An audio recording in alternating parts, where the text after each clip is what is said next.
Thanks for staying with us. With all that has happened over the past years in the war on terror, one thing we can never forget is the sacrifice of many military members and their families made. Here's how one nonprofit is showing soldiers they matter, they're loved, and never forgotten.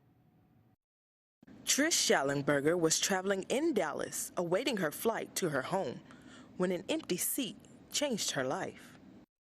That seat wasn't empty for a reason, and this is what we're supposed to be doing. Due to storms, she was asked to give up her seat on her anticipated flight, but declined. Later, something made her think different and changed seats. But when it was all said and done, we finally boarded this flight. It was 3 or so hours late. There's one empty seat on the flight. Why? And why am I sitting next to it? So I'm by the window, the middle seat's empty, and next to me is this young man who reminded me of Opie, like a young Ron Howard. And he was very fair, short hair, freckles. The empty seat led to many conversations.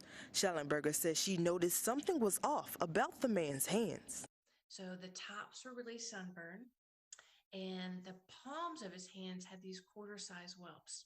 The man, by the name of Mark, had been visiting Texas and was attending Auburn University on a ROTC scholarship when his number had been called to go active in Iraq. And he said, I'm a Christian, and I'm not concerned about dying because I know how that story ends. But what I'm really afraid of is the sun. He said, he shows me, he said, I can't handle Texas. How am I going to handle Iraq? Schallenberger says she immediately offered to send him sunscreen, but the soon-to-be war paramedic declined.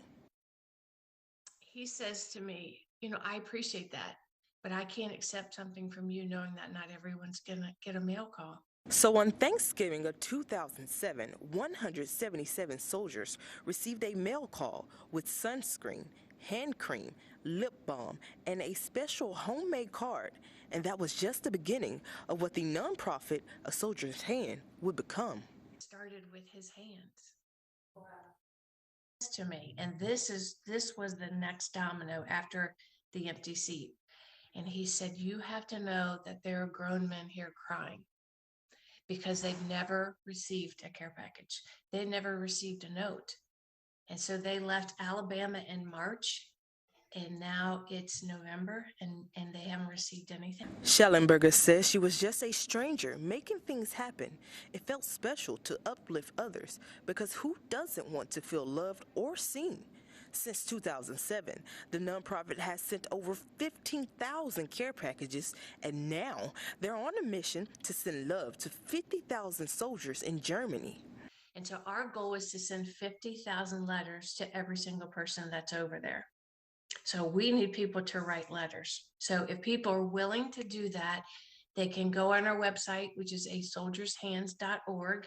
The big mail call ultimate deadline is October 15, 2021, with the hopes of delivering them to our U.S. troops serving in Germany during the holidays. Reporting in Bryan, Texas, Epiphany Lachey, KIX News. If you would like to help A Soldier's Hand, we have an address and link on our website.